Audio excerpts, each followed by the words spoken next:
Eh bien, aujourd'hui, je voulais partager avec vous un élément dont j'avais oublié de vous faire mention pendant l'épisode de la semaine dernière, qui était donc sur comment traverser les traumas de naissance.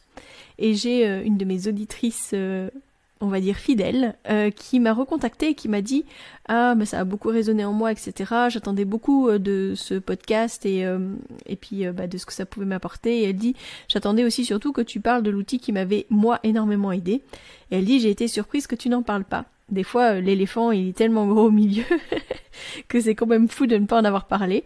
Mais donc, aujourd'hui, j'ai l'opportunité justement de parler avec vous du revécu émotionnel de naissance. Et pour ça, j'ai choisi d'interviewer Gaëlle Chapois, qui justement fait ces revécus émotionnels, facilite ces revécus émotionnels.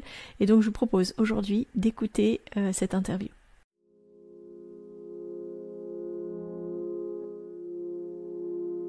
Bienvenue dans Bulle de Sage-Femme, le podcast qui déconstruit les croyances, démystifie les peurs sociétales, redonne toute sa place à la physiologie des femmes qui savent enfanter dans leur pleine puissance, mais aussi des bébés qui savent se mettre au monde. Ici, vous profiterez de l'expertise de sages-femmes pratiquant en dehors des hôpitaux, des accouchements à domicile ou en maison de naissance. Nous souhaitons que vous trouviez les outils, les informations pour que vous puissiez être les acteurs de la naissance de votre bébé, et ce quel que soit le lieu où vous avez décidé de l'accueillir. Mon nom est Mélissa Chambard, sage-femme, maman de 5 enfants. À chaque épisode, je vous partagerai mes astuces, mes bons plans, mon expertise, des anecdotes, mais aussi des témoignages de parents, de sages-femmes et des rencontres inspirantes autour de la périnatalité, dans la bienveillance, la force, la puissance.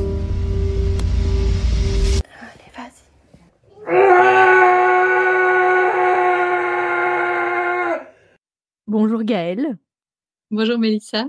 Écoute, je te remercie beaucoup d'être là aujourd'hui avec moi pour discuter de quelque chose que j'ai humblement et simplement oublié lors de mon dernier épisode sur comment traverser les traumas de naissance, qui est tout simplement la question du revécu de naissance. Et du coup, je suis super contente d'être avec toi aujourd'hui et de pouvoir directement enchaîner et pouvoir discuter de cette question-là ensemble. Du coup, je sais que tu as plein de cordes à ton arc, puisque tu fais des tas de choses, en tout cas, qui sont en lien avec la communication parent-bébé, de manière générale. Dès ce que j'ai pu voir, tu fais quand même beaucoup de préparation affective à la naissance, tu es aussi conseillère conjugale, tu utilises la parole au bébé, les massages bébés, et donc, ce qui nous intéresse aujourd'hui, le revécu de naissance. Est-ce que tu sais m'en dire un peu plus justement sur qu'est-ce que c'est que le revécu de naissance? Alors, je pourrais t'en dire plein de choses et d'un jour à l'autre, je te dirais sûrement des choses différentes, colorées en fonction des rencontres, des dernières séances. Mais donc, le principe du revécu émotionnel de la naissance, c'est vraiment de proposer à la triade ou parfois plus, quand il y a des jumeaux qui arrivent, de prendre vraiment un temps dans un espace de sécurité, accompagné pour revenir sur ce que chacun a vécu au moment de la naissance pour les bébés, de l'accouchement pour les parents. Donc, je distingue ces deux points de vue pour dire que c'est vraiment des places différentes et évidemment des places différentes pour les deux coparents, mais que chacun puisse vraiment avoir un temps pour pouvoir revenir sur son ressenti, mettre des mots dessus et le partager avec les autres. Alors, leur vécu en tant que tel, ces séances sont vraiment conçues, centrées sur les bébés et les enfants, parce qu'il ne s'agit pas que des bébés. Il n'est jamais trop tard pour revenir sur ce qu'on a vécu dans un événement comme celui-là. Mais donc, c'est vraiment cette idée d'offrir le récit aux enfants et de leur permettre de raconter en retour, de montrer, d'exprimer ce qu'ils ont ressenti. Et donc, dans cet espace de parole à 3, à 4, c'est vraiment permettre de libérer les émotions des uns et des autres et d'avoir les mots justes, que chacun puisse mieux se comprendre, mieux s'entendre. Donc, si je comprends bien, ça aide les bébés, mais ça aide aussi énormément les parents, en fait. C'est ça, effectivement, l'objectif, c'est que tout le monde puisse se sentir mieux après par rapport à cet événement, se comprendre mieux les uns les autres dans le couple et avec le bébé. Oui. Et en fait, le revécu en tant que tel, tu me demandais ce que c'était, ça prend en fait des formes différentes selon chaque séance, chaque rencontre, en fonction des besoins des premiers concernés, en fait. Et donc, parfois, on va d'abord avoir... donc, moi, j'accompagne vraiment ce qui émerge. Et donc, parfois, ce qui va se passer, c'est d'abord plutôt un vécu de la naissance ou de l'accouchement rêvé, donc quelque chose de doux, même pour quelque chose qui a été vécu dans la difficulté. et de revenir après la libération des émotions difficiles dans un deuxième ou un troisième passage. Et puis à l'inverse, c'est parfois directement un besoin pour les bébés d'exprimer tout ce qui a été difficile, et c'est seulement dans un second temps qu'on va revenir sur pouvoir refaire un vécu plus soft, plus réparateur, pardon. Est-ce que c'est clair ce que je t'explique là? Oui, oui, c'est très bien. Dis-moi un petit peu, du coup, qu'est-ce qui amène les parents à venir consulter chez toi? Qu'est-ce qui fait que les gens pensent à venir faire un revécu de naissance? Ou en tout cas, qu'est-ce qui peut être on va dire quelque chose qui s'exprime potentiellement chez le bébé ou chez les parents qui font que c'est intéressant en fait pour eux d'aller vers le revécu de naissance? Il y a en tout cas plein de choses qui peuvent amener les parents à prendre rendez-vous. Peut-être le plus rare, mais qui arrive quand même, c'est des parents qui ont envie effectivement qui en ont entendu parler ou qui ont cette intuition que peut-être leur enfant a quelque chose à dire et qui ont envie de lui offrir un espace pour exprimer ce qu'il aurait à dire par rapport à sa naissance. Donc ça arrive. Le plus souvent, c'est quand il y a une difficulté dans le vécu, soit d'un des parents, soit dans ce qui se passe avec le bébé au quotidien, qui fait penser que peut-être effectivement il y a un lien avec une naissance qui a été un peu compliquée. Et donc là, ça peut être plein de choses différentes. Parfois, ils sont réorientés directement par un professionnel, par un ostéopathe, par une sage-femme, parfois par une psychologue périnatale. Il peut y avoir vraiment plein de sources différentes dans ce qui se passe avec le bébé. Ça peut être des pleurs inexpliquées depuis la naissance. Ça peut être parfois c'est les simples petites choses dans les indicateurs, un bébé qui ne supporte pas d'être contenu, même en écharpe, ou d'être contenu dans le cosy, d'avoir un bonnet sur la tête ou qu'on lui passe un vêtement, que tout ce qui est touché sur la tête a l'air vraiment difficile ou de déclencher des réactions très fortes. Voilà, c'est un des nombreux exemples qui me vient là comme ça en tête. D'accord, donc plus c'est souvent plus par rapport à allez, une manière que le bébé exprime qu'il y a quelque chose qui le dérange, qui fait que les parents vont potentiellement être dirigés vers toi. Voilà, souvent. Mais parfois, les personnes arrivent, ça peut arriver que ce soit effectivement une maman qui a vraiment mal vécu son accouchement et qui dise, en fait, moi, j'aurais besoin de pouvoir revivre les choses autrement, revenir sur cet événement. Dans ce cas-là, je propose souvent qu'on fasse déjà une première clarification au téléphone pour voir s'il y a vraiment quelque chose d'extrêmement difficile pour la maman. Ça peut arriver que je propose d'abord qu'on se voit, parfois juste la maman ou le couple de parents et l'enfant plus tard. Je dis l'enfant parce que si c'est un tout petit qui ne se sait pas encore jamais de sa maman, je ne vais pas proposer qu'on fasse une première séparation pour ça. Mais parfois, c'est utile d'avoir une première séance pour pouvoir vraiment voir qu'est-ce qui se joue là pour l'adulte avant d'avoir la séance avec l'enfant. C'est relativement peu fréquent, mais ça arrive de dire qu'il vaut mieux avoir ce premier sas. Dans l'autre sens, parfois les parents arrivent en disant, mais voilà, on a très envie de faire cette pratique. J'ai pas toujours l'occasion de faire une clarification plus précise au téléphone. Et ça arrive que les bébés eux-mêmes décident que les parents ont d'abord plein de choses à dire euh, avant de pouvoir l'écouter lui. Et donc, il y a des bébés comme ça qui dorment toute la première séance pour dire, allez-y, exprimez-vous, dites tout ce que vous avez besoin d'exprimer. Et moi, je vous raconterai la prochaine fois. Voilà pourquoi je te disais que je ne sais jamais très bien comment ça va se passer ou exactement ce qui va se passer. C'est vraiment très différent d'une situation à l'autre. Donc techniquement, parce qu'on dit revécu émotionnel de naissance, il y a peut-être des gens que ça rebute un peu de revivre une situation qui n'a pas été confortable. Qu'est-ce que tu dis de ça? En effet, ce terme-là, il peut effectivement être impressionnant. Et il s'agit plus, pour moi, d'une refacilitation, de pouvoir s'offrir un espace pour libérer les émotions. Mais effectivement, il s'agit de laisser la place à ces émotions. Mais en tout cas, dans ma manière de travailler, c'est vraiment important que chacun puisse aller à son rythme. Et donc, il n'y a jamais rien qui est forcé, poussé, et on peut à tout moment, en fait, il y a plein de chemins pour arriver à cette libération émotionnelle, et c'est pas forcément par replonger dans l'événement comme on l'a vécu. Donc, il y a vraiment chacun son besoin et son rythme, qui est en tout cas vraiment ma ligne directrice dans mon cadre de travail, et que je pose d'ailleurs dès le départ, même au téléphone, où je demande aux parents, déjà, j'ai généralement un seul parent, t'imagines bien, qui m'appelle. Parfois, ils sont là tous les deux au téléphone, mais généralement, c'est un. Donc, déjà de vérifier avec l'autre parent s'il est demandeur, s'il est prêt à cette démarche, qui m'appelle. Sinon, s'il a besoin de sécuriser un peu, de voir de quoi il s'agit. Mais aussi de demander à l'enfant quel que soit son âge, de lui dire, voilà, on a envie de te proposer ça, et est-ce que tu as envie de venir vivre ça avec nous? C'est souvent un peu déstabilisant pour les parents quand il s'agit d'enfants qui parlent pas encore et que je propose quand même de faire ça. Et donc je dis aussi qu'en séance, ce sera pareil, on ne fera rien qui ne soit pas OK pour chacun des trois et qu'on ira vraiment un rythme qui respecte les 3 ou 4 personnes présentes. Ok, super. Et donc tu disais que les outils seront différents en fonction de ce que tu vas proposer, j'imagine en fonction de l'âge de l'enfant aussi, parce que tu ne fais peut-être pas la même chose avec un tout petit qu'avec un enfant qui est plus âgé. De manière pratico-pratique, comment est-ce que ça se passe? Parce que j'ai bien compris que ça pouvait dépendre d'une séance à l'autre parce que finalement les plans vont changer. Mais en gros, qu'est-ce qu'on fait? Parce qu'à mon avis, il y a quand même pas mal de gens qui se posent la question. Oui, mais la base que je vais proposer généralement, mais là parfois c'est les bébés ou les enfants qui disent que il y aura un autre chemin, mais la base c'est que j'ai proposé vraiment de revenir sur que chaque parent puisse faire le récit de comment il a vécu l'arrivée de son enfant.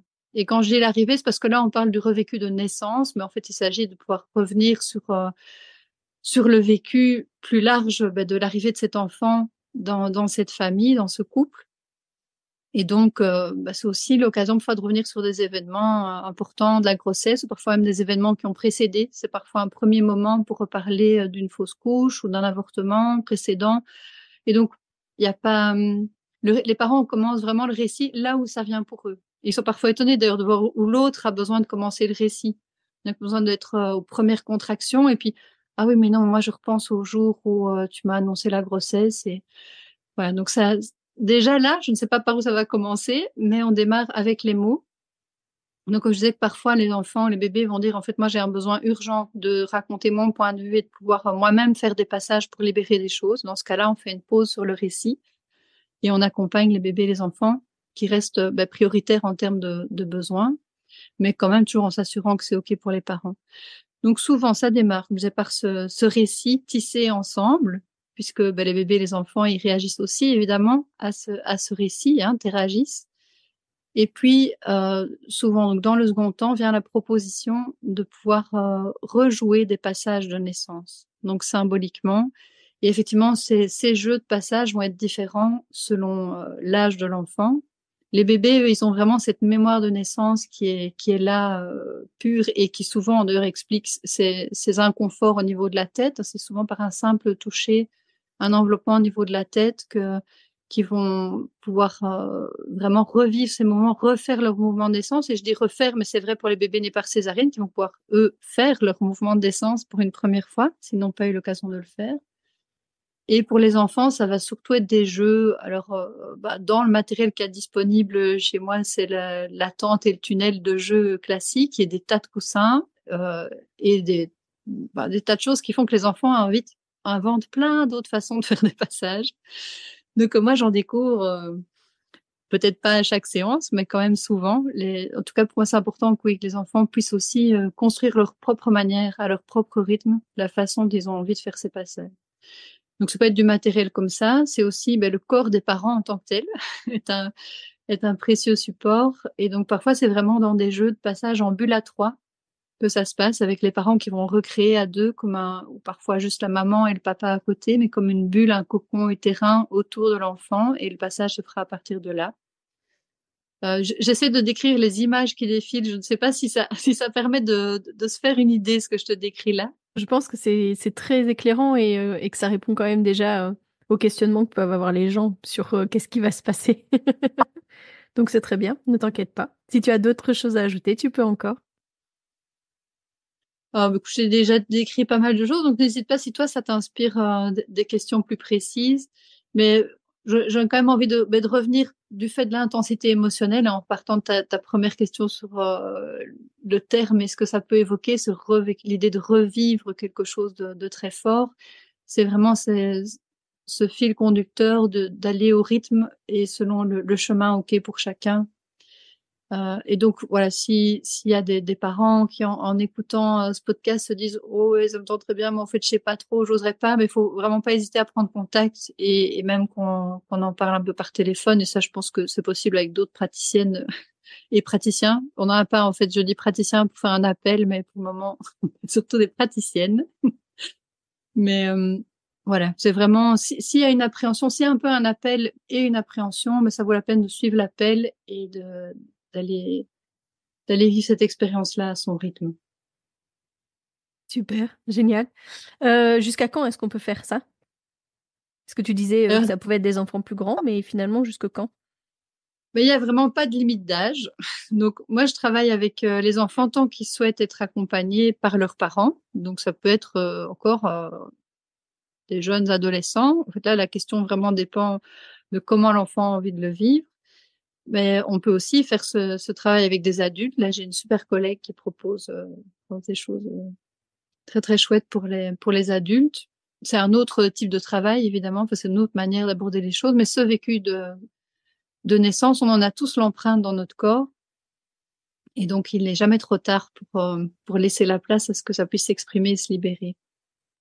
Notamment parce que ce qui va peut-être amener parfois les plus grands ou les adultes, c'est qu'en fait, il y a plusieurs bouquins qui sont sortis ces dernières années, écrits par des psychologues, psychothérapeutes qui travaillent avec des adultes et qui ont été surpris eux-mêmes de voir que souvent l'accompagnement thérapeutique qu'ils proposaient ramenait les patients, malgré eux, c'était pas ce qu'ils cherchaient, mais à la source des difficultés vécues dans leur quotidien d'adulte, en fait, ramenait à des moments de la vie prénatale ou de la naissance en tant que telle.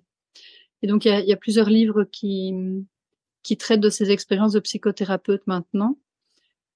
Pourquoi est-ce que je te disais ça? Mais pour dire que cette trace, voilà, cette trace, elle est là un peu en nous, tout au long de la vie. Et en fait, au moment de cette vie prénatale, s'installent on pourrait dire d'une certaine façon, des croyances qui, si on ne va pas dénouer les émotions qui sont raccrochées, en fait, risquent de nous amener dans des répétitions. Je pense à un exemple d'un petit garçon, c'était vraiment, alors c'est pas, je vais donner un exemple parce qu'il est très frappant, mais il y en a plein d'autres. Il ne faut pas se dire qu'un vécu, mais je crois que tu l'as très bien dit d'ailleurs dans ton podcast, les événements, chaque personne va les vivre à sa façon et un même événement ne va pas laisser la même trace chez quelqu'un. Donc je vais donner un exemple, il ne faut pas se dire tous les enfants qui sont nés par césarienne ou qu'on vient chercher avec une ventouse, c'est ça qui leur arrive. C'est un petit garçon qui est arrivé en consultation vers 3 ans, c'était un petit paquet d'années, hein, mais je repense quand même souvent à lui, tellement c'était radicalement différent en 2 séances. Il est arrivé, sa maman est arrivée en disant « J'ai entendu parler du revécu de naissance et voilà, j'ai eu l'impression que c'était ça qu'il fallait explorer avec mon fils parce qu'il dit toujours que c'est à moi de faire, qu'il ne sait pas faire. Il abandonne avant d'essayer plein de choses dans le quotidien. Or, effectivement, il est né par césarienne. On a dû venir le chercher en urgence. Donc, il n'a pas, lui, eu l'occasion d'aller au bout de sa naissance. Et cette maman, ça lui parlait. Je refais un petit détour. Peut-être tu me demandais comment les gens arrivent. Parfois, c'est simplement une intuition. J'ai l'intuition qu'il y a quelque chose dans ce que vit mon enfant, dans ce que j'observe, qui est en lien avec la façon dont s'est passée sa naissance. Et c'était le cas donc pour cette maman. Et donc à la première séance, cet enfant ne voulait même pas entrer, passer dans le tunnel. La tente, oui, c'était confortable, s'installer. Donc là, c'était tente et tunnel avec des coussins. Mais le tunnel, d'abord, vraiment pas du tout question de s'y engager. Et puis, petit à petit, dans le jeu, il y était quand même passé, mais vraiment dans un tunnel bien ouvert, surtout bien lumineux, bien clair, on ne met rien au-dessus. Et un passage peut se faire, mais vraiment avec beaucoup de précautions. Et puis, on a quand même faire quelques passages comme ça, voilà, mais vraiment tout en douceur, sans difficulté. Avec tous les mots, hein, évidemment, les mots avant, les mots pendant, les mots après, l'accompagnement du jeu qui est vraiment très important pour les enfants. On est dans quelque chose de ludique, l'objectif étant qu'ils puissent retrouver confiance, retrouver le sentiment d'avoir un pouvoir sur les choses. Et à la deuxième séance, quelques temps plus tard, la maman est arrivée en disant que vraiment radicalement changé, cet enfant voulait faire les choses par lui-même, se sentait capable, compétent d'essayer et est arrivé dans la salle en disant oh, des coussins, on va mettre des coussins, et voulait refaire des passages tout de suite, pas besoin de trop parler, avec plein de coussins à la sortie.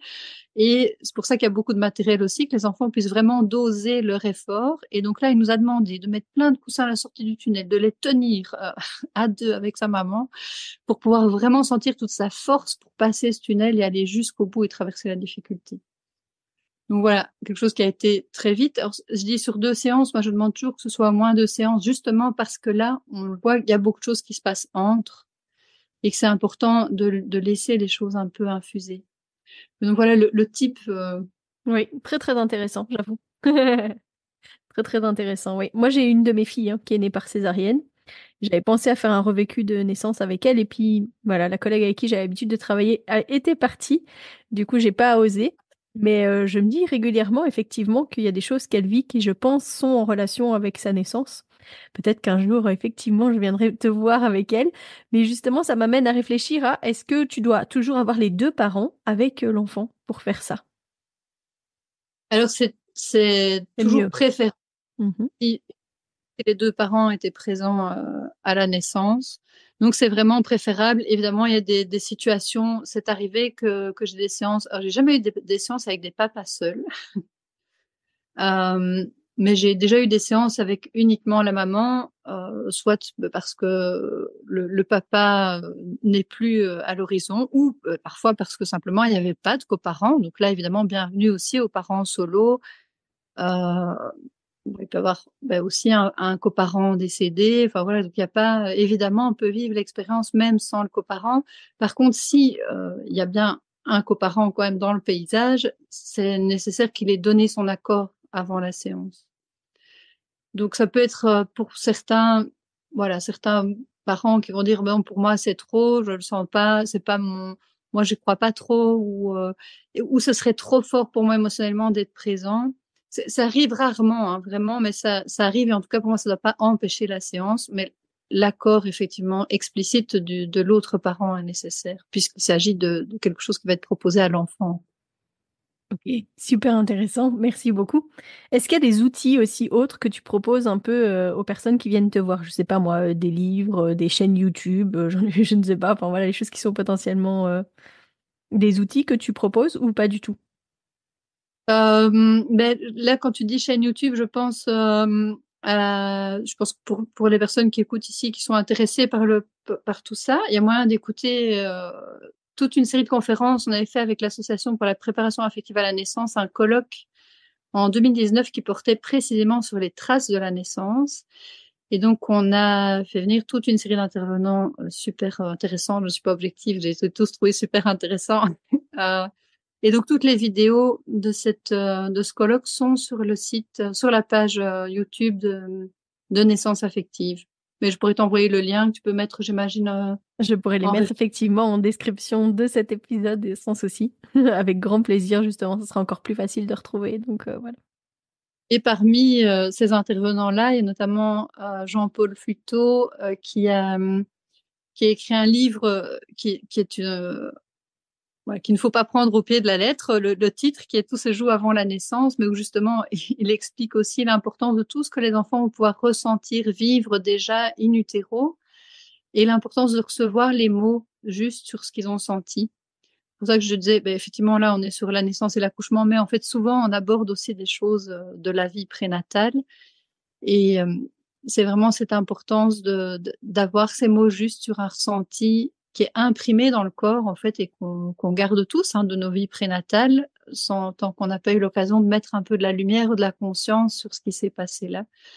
Voilà, je pense que c'est un livre dont je parle aussi pas systématiquement, mais je veux dire qu'il peut être un bel éclairage sur ce que vivent les tout petits déjà in utero et sur comment, en fait, contrairement à ce que laisse entendre le titre du livre, il n'est jamais trop tard pour revenir sur ce qui se passe, des mots justes et libérer les émotions des uns et des autres. Un titre interpellant pour amener à la lecture. Toujours très Ouais. intéressant. Donc voilà. Eh ben, écoute, en tout cas, je te remercie beaucoup d'avoir mis en lumière justement ta pratique, d'avoir pu parler de cet outil qui est donc le revécu émotionnel de naissance. On peut dire aussi donc de refacilitation de vécu de naissance. Merci pour ton partage, merci pour le temps que tu as partagé avec moi et donc avec les auditeurs de Bulle de Sage-Femme, parce que bah, c'est toujours intéressant pour eux d'avoir des notions d'outils comme les tiens.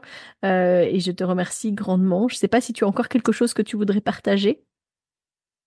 Mais avec grand plaisir, je pourrais parler pendant des heures du revécu de naissance, mais en tout cas, j'ai répondu avec plaisir à ton invitation, même si je crois que ça s'entend que les enregistrements, c'est pas mon rayon le plus confortable. Mais je voulais te dire aussi que j'ai vraiment apprécié. Donc, j'ai découvert tes podcasts grâce à ton invitation et j'ai trouvé super tout ce que tu proposais dans celui sur le traumatisme de la naissance. Il y a vraiment beaucoup de choses qui m'ont parlé Je pense que notamment sur l'importance d'écouter réellement les parents quand ils parlent de ce qu'ils ont vécu à l'accouchement, et qu'effectivement souvent les coparents sont mis un peu de côté dans cet espace-là. Et du coup, oui, j'ai quand même envie de rajouter un petit truc, c'est que en fait souvent dans les séances, les pères ou autres coparents en fait ont pour la première fois l'occasion de nommer des choses qu'ils n'ont pas osé nommer au moment de l'accouchement, juste après, et parfois ils vivent. Enfin, d'abord, moi je leur dis toujours aussi en prépa, ils vivent aussi un truc incroyable, quoi, un truc de fou qui peut les bouleverser complètement. Mais comme on les pousse souvent à être le soutien de la maman, on oublie souvent de dire qu'il y a d'autres soutiens derrière, et donc y compris après. Souvent, ils vont plus contenir. Et donc, dans ces espaces, c'est vraiment aussi l'occasion de se dire des choses et d'éviter que s'installent des non-dits ou des poids qui parfois ressortent en fait à une grossesse suivante. Parce que tu me disais qu'est-ce qui amène les parents, et en fait il y a parfois ça aussi. C'est la grossesse suivante où on croyait que c'était réglé parce qu'après la naissance, comme tu l'as très bien dit, on a dit aux parents mais tout va bien, voilà, tout le monde va bien, maintenant c'est fini, c'est derrière. Ben en fait c'est derrière, non, c'est dans le corps, hein, et ça va ressortir à un moment ou à un autre, et notamment à l'occasion d'une grossesse suivante. Donc pouvoir s'offrir cet espace pour mettre des mots et libérer ses émotions, je crois que c'est vraiment important. Et je dis cet espace, mais tu en as nommé d'autres, donc il y a aussi d'autres façons Bien sûr. de Et il pouvoir. y a d'autres choses encore, hein, parce que j'ai pas tout nommé. Effectivement, tu vois, j'avais pas parlé du revécu de naissance, mais il y a aussi tout ce qu'on parle de la communication quantique, hein, ces personnes qui ont la capacité aussi à communiquer avec les bébés, à qui on peut vraiment poser des questions et qui donnent voilà, des pistes qui peuvent être aussi très intéressantes au niveau de la compréhension, de la manière dont le bébé a vécu les choses. Et voilà, je pense qu'il y a encore tellement de choses qui sont proposables, qui sont des outils qui peuvent être utilisés. Et puis comme je le disais aussi, en fait, c'est de se faire confiance, puis d'écouter son ressenti, ses besoins, puis d'aller à la recherche peut-être de qu'est-ce qui répond à nos besoins. Voilà, et qu'effectivement, et parfois ça se fait aussi en plusieurs étapes. Et moi, c'est les bébés qui m'ont amené à me former à la parole au bébé, qui se rapproche de ce que tu appelles du coup la communication quantique, hein, qui vise effectivement à donner, à pouvoir mettre des mots sur le vécu des bébés. Et c'est bien la pratique de revécu de naissance qui m'a amené à ça, parce que j'ai l'impression que c'était plusieurs à me dire après, il y a des trucs qui t'ont échappé. Alors, je pense qu'il continue d'avoir des trucs qui m'échappent, hein, mais en tout cas, il y a des outils supplémentaires pour pouvoir vraiment leur permettre d'exprimer tout ce qu'ils ont exprimé. Mais c'est beaucoup de cœur à cœur que ça se passe dans les séances, de cœur à cœur à cœur, pour les trois procès. C'est parfait, en tout cas. Un tout grand merci, Gaëlle. Je suis vraiment heureuse d'avoir eu l'opportunité de t'enregistrer aujourd'hui et de partager ce moment-là ensemble. Merci aussi. Et peut-être à une prochaine fois, et au plaisir de t'écouter encore dans tes podcasts. Avec grand plaisir. Voilà, j'espère que cet épisode vous a plu. Si jamais vous trouvez que ça peut être justement un contenu qui est pertinent pour quelqu'un que vous connaissez autour de vous, je vous invite grandement à lui partager cet épisode. Si jamais vous voulez en discuter justement sur les réseaux sociaux, vous pouvez aussi me taguer sur les réseaux sociaux, et je serai ravie d'échanger avec vous, d'échanger avec cette personne. C'est toujours hyper intéressant et important pour moi de communiquer avec vous et de rester justement le plus possible en lien avec vos besoins. Et je remercie aussi grandement cette auditrice qui m'a contactée pour justement parler de ce revécu émotionnel de naissance. Je pense que c'est quelque chose d'hyper intéressant d'avoir pu échanger directement avec Gaëlle. Ce qu'elle m'a expliqué un petit peu hors micro, quand je lui ai demandé comment est-ce que ça se passait exactement. Et donc elle m'a expliquer en fait que dans la refacilitation avec un bébé, elle fait refaire les mouvements de la naissance au bébé entre les mains des parents en général ou entre ses mains, et donc c'est vraiment dans le mouvement qu'elle refait vivre aussi les choses au bébé pour qu'il puisse revivre une facilitation de naissance que potentiellement il n'a pas vécu, puisque par exemple un bébé qui est né par césarienne aura l'opportunité de faire les mouvements qu'il n'a pas pu faire quand il est né par voie haute, puisque ce n'est pas par voie basse. Voilà, je vous donne rendez-vous la semaine prochaine. Je vais vous partager plein de choses et plein de ressentis par rapport au voyage que j'ai pu faire, et pouvoir vous exprimer tout ce qui s'en vient pour l'avenir de ce podcast, et bien plus, puisque vous saviez que je vous avais partagé en début d'année que j'avais de grandes ambitions cette année à proposer de nouvelles choses et de nouveaux outils pour les futurs parents, mais aussi pour les sages-femmes. Donc tout ça s'en vient, et dès que j'ai plus à vous dire, je vous en parlerai déjà la semaine prochaine. D'ici là, portez-vous bien. Si vous souhaitez échanger à propos des différents sujets abordés dans ce podcast, vous pouvez interagir sur les posts dédiés à chaque épisode sur nos réseaux sociaux Facebook et Instagram. Vous pouvez également me joindre par email à melissa.chambard@gmail.com. Je serai également ravie de collaborer avec vous, que ce soit pour un témoignage, une rencontre ou pour savoir quel sujet vous intéresserait à l'avenir. Je vous invite à vous abonner pour ne rien louper des prochains épisodes, mettre des étoiles, des commentaires et surtout à partager pour faire rayonner, voyager ce podcast, pour démystifier l'accouchement en dehors de l'hôpital, parler de ses suivis, de ses naissances et continuer à accueillir en douceur les adultes de demain.